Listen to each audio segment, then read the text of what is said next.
so we jump in 28 years, was on the 11th of February, 1858, just over 3 years after the proclamation of the dogma of the Immaculate Conception by Blessed Pius IX.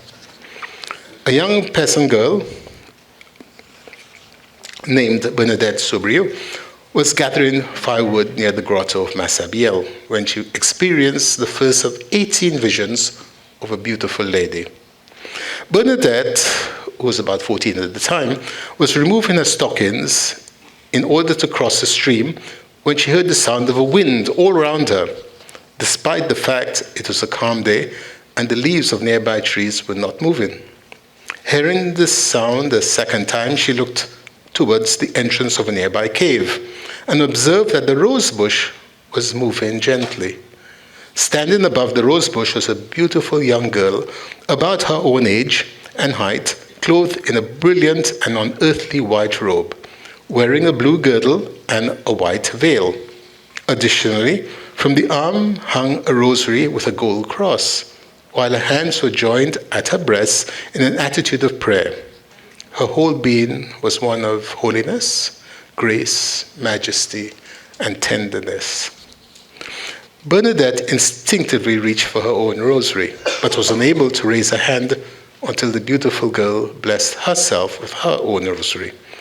After Bernadette had prayed the rosary, the girl vanished.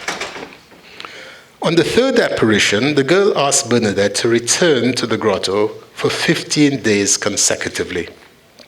A message of penance, penance, penance, pray to God for sinners, kiss the ground as an act of penance for sinners, was given during the 8th apparition. The following day, the girl instructed Bernadette to drink and to wash herself at the fountain. As Bernadette dug into the mud, she uncovered a stream which still continues to flow today. During the 13th apparition, the girl commanded Bernadette, "Go, tell the priests to come here in procession and to build a chapel here."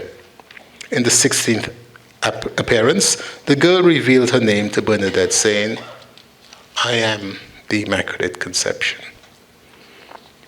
The 18th and the final appearance was on July the 16th, the feast of Our Lady Mon Carmel. Now, since the local government was opposed to the apparitions, which were attracting large crowds, they barricaded the grotto. When Bernadette arrived for the final encounter of the lady and found the grotto barricaded, she knelt outside the fence and later reported that, "I thought I was in the grotto, at the same distance as I was at other times. All I saw was Our Lady. She was more beautiful than ever." A correlation can be posited between the apparitions at Lourdes and the burning bush on Mount Horeb. When Moses approached the bush that was on fire but was not burnt, he was commanded to remove his footwear as he was standing on holy ground. And speaking from the bush, God commissioned Moses to lead the Israelites out of Egypt, revealing his name as "I am who I am." This incident was given a Marian interpretation by the church fathers, who saw Mary as being a type of the burning bush. Saint Proclus called her the living bush that was not burnt by the fire of divine birth. Many interesting parallels exist between the experiences of Moses and of Bernadette. To begin with, they were both shepherds and were alone in a mountainous country when they encountered the divine. Moses saw the bush ablaze but not consumed, while Bernadette saw a lady over a rose bush in a blaze of light. Moses was instructed to remove his sandals because he was standing on holy ground, but Bernadette had already removed her stockings when she saw the Virgin.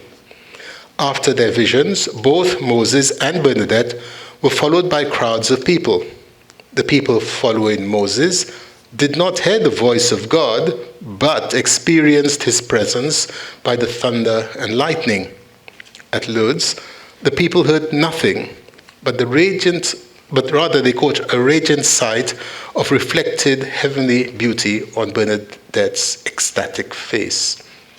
While the Israelites were forbidden to approach the mountain under pain of death, barricades and guards prevented the people's access to the grotto. On the mountain, Moses received 10 commandments, and Our Lady spoke 10 times to Bernadette. Lastly, just as Moses led the people out of Egyptian slavery, so also Bernadette was to lead the people away from the slavery of sin. Moses' life and the events of Lourdes share other parallels. On Moses' request to see God's glory, the Lord placed him in the cleft in a rock. Scripture does not record anyone else in a cleft in the rock, but from there, Moses was submitted to see only God's back. Bernadette, however, was able to see Mary in the cleft of the rock at Massabielle. It is also noteworthy that just as the grotto was some distance away from the town of Lourdes, the tent of meeting for God and Moses lay some distance outside the Israelite camp. God's visit to Moses was always via a pillar of cloud. A pillar of cloud was also an antitype for Mary. After his face-to-face encounter with God, Moses' face shone.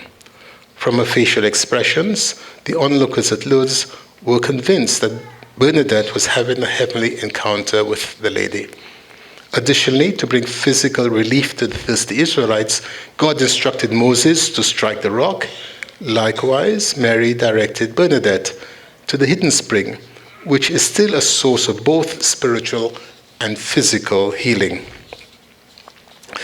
The parallel between the events of the burning bush and at Lourdes is particularly compelling in that both God and Our Lady reveal their innermost characteristic through their names. God described himself to Moses as, I am who I am.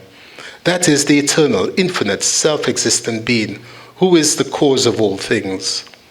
Mary described her essential self when she said, I am the Immaculate Conception, since this privilege is the immediate cause of her dignity as Mother of God.